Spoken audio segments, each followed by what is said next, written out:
Okay. Likkutei Torah, page Lamed Beis, second column.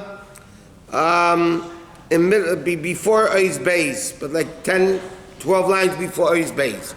Okay, anyway, the Rebbe is explaining on Ledodi, Vedodi, why isn't Elul the whole, it's Chodesh Rachman, why isn't an Elul? Why isn't Elul a whole Yom Tov by itself? So he starts explaining the mashal of the Melech Basada, and the king is close, and whoever wants to come can get the Pnimius of the king, and the Pnimius of the king is revealed to the Pnimius of the Jew. And he says, that's what we're up to now. So he says, Kach Kaviyochel is Ponim Ameir L'Cholos Yisrael. So he says that the level of Yud Gimel Midas Rachmim begin with the level of Kel, Hashem Kel Rachmim V'Chanun. So Kel is the beginning of the Yud Gimel Midas Rachmim, and that's the level of Kel, which is the level of Erein Tzav Baruch Atmi Mamish. Okay? Because Kel is the level of Chesed, so Hashpa of Hashem, we learned this Chesed. Okay, this is what we're up to now. Therefore, Yisrael, the Yidden are called Sar Kel. And the Yud shows on constant, like it says, Shepachin is Kel. Sar Kel, meaning, what is controlling the Jew? What is the Sar by the Jew? The level of Kel. What does it mean that every Yid is Sar Kel? Every Yid has within himself, in the Nefesh, in the Neshama, Nitzu Tzalukus Mamish Amachai Nafshu Alikis. There's the essence, like we learned, the Pintal Yid, the Yechidah Shebenefesh, is what gives life to the Neshama. Umeshach B'tivay L'mayla L'erber Achayim, and therefore the Neshama is automatically drawn to leave the body, to come to the revelation of Hashem, to be connected to Hashem, which is above Chochmah and Das. By the way, we learned this already. Anyway, we're going to start these Beis in a second. Beis the Rebbe says like this. In the Avodah of Elul, when the king is revealing himself to the Yidden, right, and he is accepting everybody with good countenance and smiling and everything, and Yored Hashem Panav Elecha, it's the time when Hashem reveals the Pnimius, the essence of Hashem. Why is the Yid the vessel for it? Because a Yid, Yisrael, Sar Kel, with a Yud means continuously, that he is controls by the Yid the level of Kel, which is the first of Yud Gimel Midas Rachmim, which shows that what is revealed by the Jew, the level of Yud Gimel Midas Rachmim. Where is this level more revealed? In the month of Elul. Because Hashem is in the field, and therefore He's closer to each one of us. Whoever wants can come and get it. Okay, this is what Ois Beis.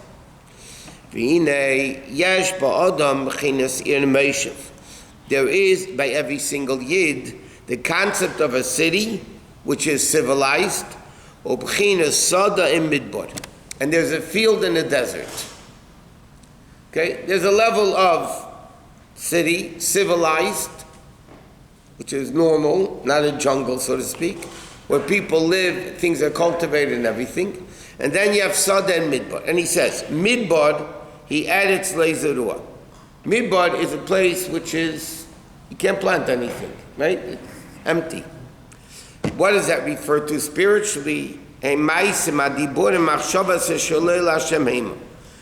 Action, speech, and thought, speech, and action, which don't belong to Hashem. Negative thought, foreign thoughts, foreign speech, foreign actions. And he says, that's for sure not. If he actually sinned in thought, speech, and action, even permissible things. He's not speaking, Dr. Rebbe is saying, I'm not talking about forbidden, sinful thought, speech, or action. I'm talking about permissible thought, speech, or action, but it's not for serving Hashem. It's just worldly things. He says, therefore, they're not forbidden words. They're just idle words, meaning you're wasting your time. Instead of doing good things, you're just tacking a chainik, like they say. Harilav urcha, the Malka expression, it's not the normal way of a king to deal and to speak like language of simpletons. So the Alter Rebbe says like this: what is the level of midbar by a Jew? Not only sinful things that are permissible by themselves, by nature, yet they're not made for the service of Shem. That is called midbar. That's what the pasuk says. The Gemara in Saita tells the story. Two rabbis were walking, and they came to a place that there were certain palm trees. And the guy said, those palm trees are from days of Adam Rishon. And he said, let me tell you something. There's a pasuk, he said, let me tell you a Dvar Torah. There's a pasuk that says, Asher Yosef Adam Sham. There were a place where a person didn't inhabit. So he said to him, a place that Adam Rishon decreed people should inhabit became inhabited. Those places in the world that Adam Rishon decreed should not become inhabited, they never became inhabited. So the Alter Rebbe says, what does it mean in spiritual sense? Asher Yosef Adam Sham simply means people didn't, like a desert, people never inhabited it.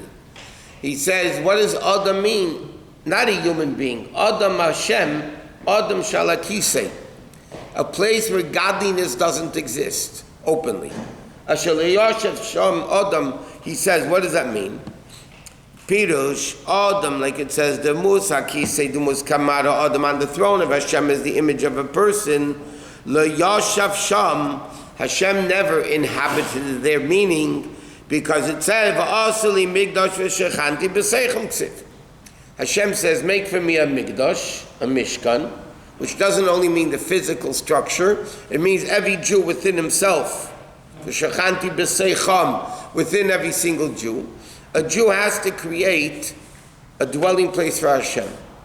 How is that? By doing Torah mitzvahs. Thought, speech, and action of Kedusha.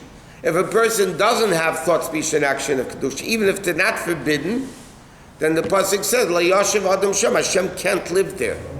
What do you mean live there? Civilized, inhabit, meaning reveal himself. That is a spiritual concept called midbar. With nothing plants, nothing cultivated, nothing grows.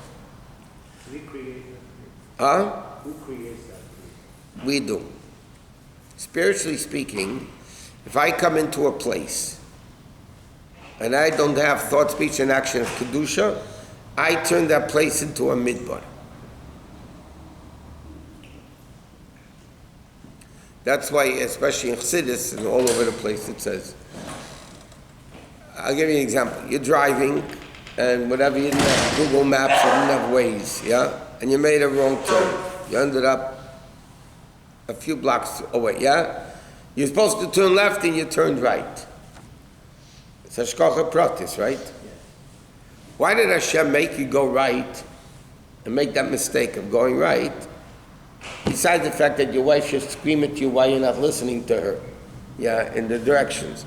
But the bottom line is, because that place you just went to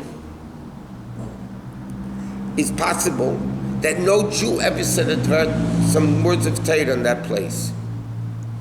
So if you made a wrong turn, obviously you have to reveal 1 minute. Hashem made me go there. Because it's a midbar, I have to unmidbar. He's going to explain how to unmidbar a place. So he said, because obviously you have to say some Mishnayos, Tilla, and Tanya, whatever, to say something of Torah by heart. So we create the midbar. Hashem makes the place, and he says, okay, you guys, either make it a desert or a city. We learned that a lot of times. What is the advice to unmidbar a place? He says, you should seek out from there Hashem Elokecha, right? What does that mean? Hashem at the beginning of Chumash, right? The first day Hashem created Or, light, And the light, Hashem saw the light was good. Pirush Razal, what does it mean? What did Chazal say? What did he see good? That what good? What good was it? Shekteiv Logonus.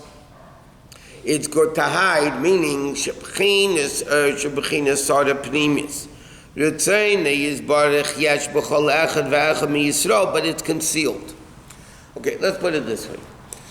It says Vayaro L'kim Yisrael Kiteiv.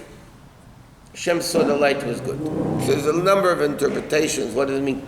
That what? Good to what? Nobody was created yet. It was the first day. What was so good about it? So the Medrash says one of the interpretations, Hashem saw the light was good to hide.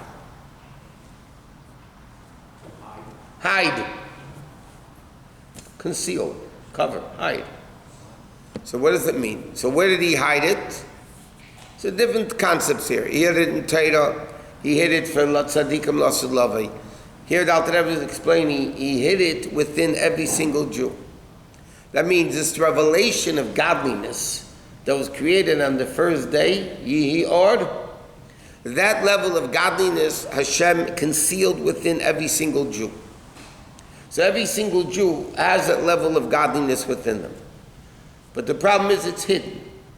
It's hidden, you have to go find it. You have to go dig it out, you have to find it, and then you will find it, like the Pasuk says in the Parshat Veschanan, you'll find it b'chol levav, b'chol nafshecha, you'll find it with all your heart and soul. But you gotta look for it because it's hidden. Let me elaborate on this a little bit, it's just a fundamental aspect. The Mefarshim ask a question. At the beginning of Chumash, Hashem created light. Yeah. The Medrash says that light Hashem created the first day, you're able to look from one end of the world to the next. Meaning it was a supernatural revelation of Hashem.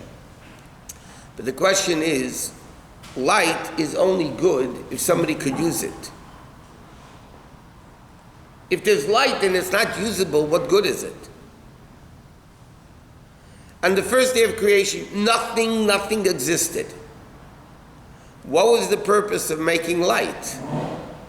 It's not daylight, by the way. It wasn't daylight because the sun was put into the orbit on the fourth day. What is the purpose of creating light if there's nobody there to use it? Or nothing there to use it? So Chassidus explains, Hashem at the beginning of creation says, from the beginning, when you start building a building, what is the purpose of my building? What do I want from the building? Hashem created the world. Hashem said right away at the beginning, what is the purpose of creation? Yehi Or, to bring light into the world. That's the Aveda of a Jew. Yehi Or, create light, make light. So what did Hashem do? What did Hashem do? Hashem hid it.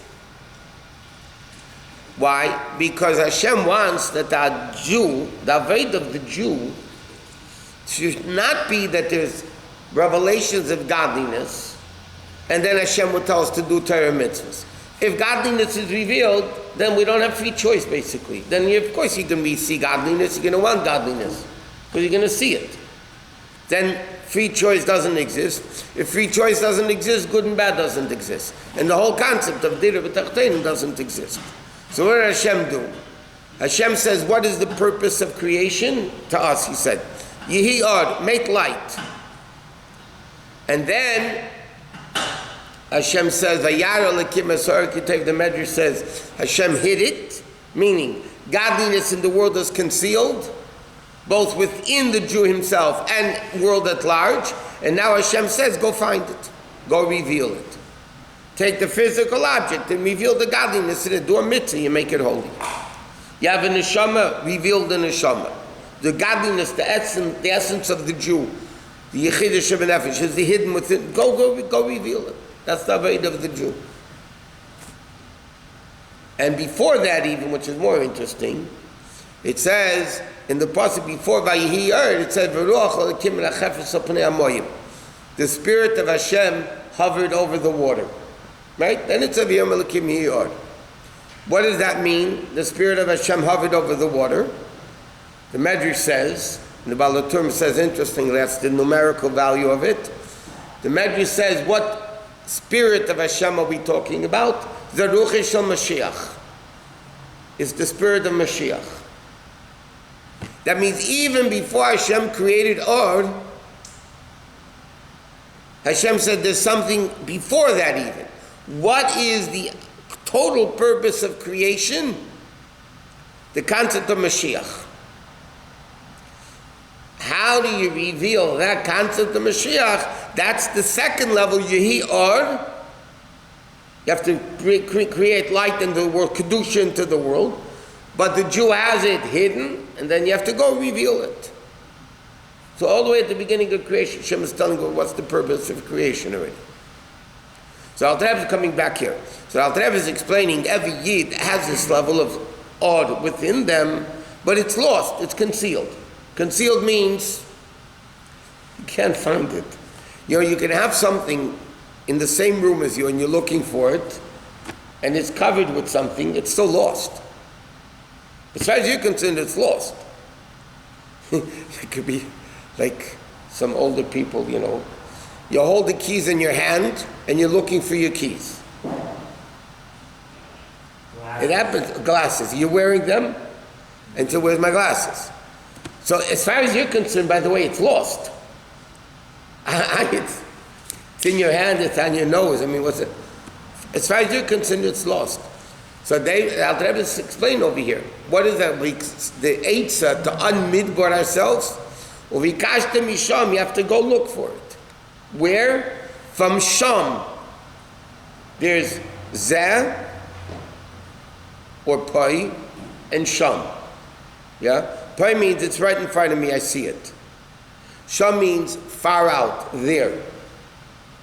There represents evil. It's far from Hashem.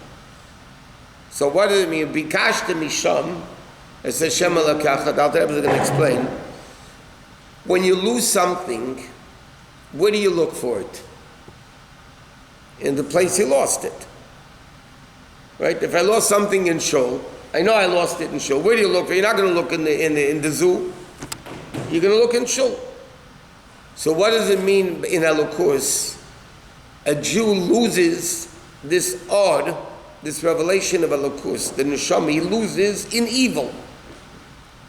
So therefore, how do you find it? You have to go to the place of evil and bring it back. That's the whole Aved of a Jew.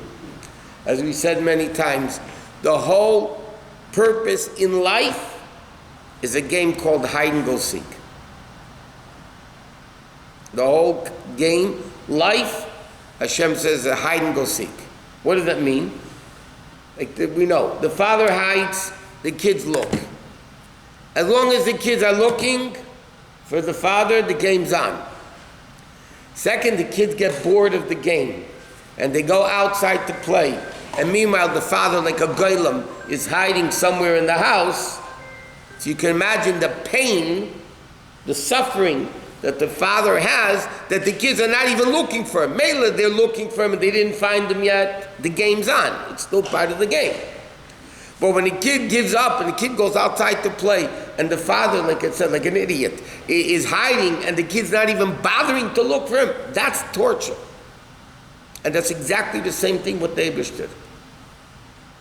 Exactly what Hashem. Hashem hides and he says, go find me. That's the whole purpose of life. Hide and go seek.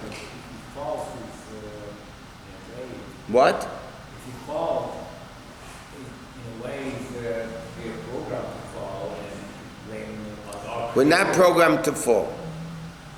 We fall. But most of us are that the proclivity to do to ourselves.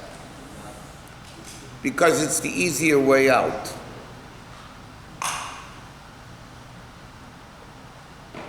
It's easier not to go to school. It's easier not to go work. That doesn't mean it's the better way.